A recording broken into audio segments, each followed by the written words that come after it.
The Man with the Muckrake by Theodore Roosevelt. Over a century ago, Washington laid the cornerstone of the Capitol in what was then little more than a tract of wooded wilderness here beside the Potomac. We now find it necessary to provide by great additional buildings for the business of the government. This growth in the need for the housing of the government is but a proof and example of the way in which the nation has grown and the sphere of action of the national government has grown. We now administer the affairs of a nation in which the extraordinary growth of population has been outstripped by the growth of wealth in complex interests. The material problems that face us today are not such as they were in Washington's time, but the underlying fact of human nature are the same now as they were then. Under altered external form, we war with the same tendencies toward evil that were evident in Washington's time, and are helped by the same tendencies for good.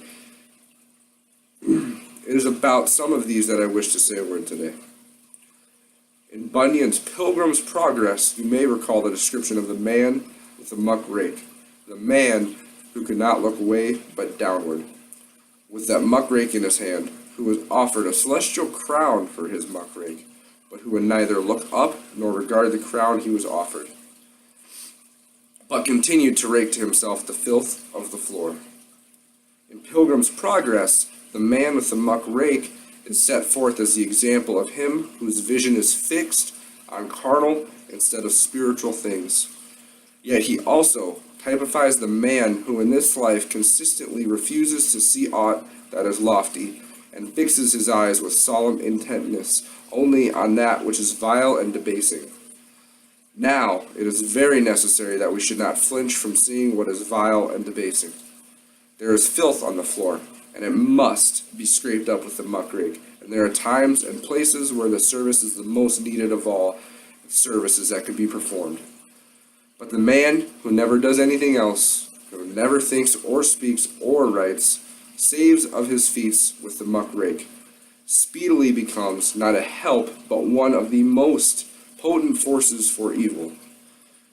There are, in the body politic, economic, and social, many and grave evils, and there is urgent necessity for the sternest war upon them.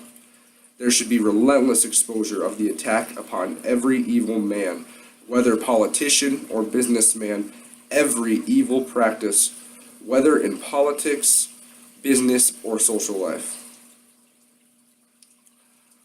There should be relentless exposure, and I hail as a benefactor every writer or speaker, every man who, on the platform or in a book, magazine, or newspaper, with merciless severity makes such attack, provided always that he is in turn remembers that the attack is of use only if it is absolutely truthful.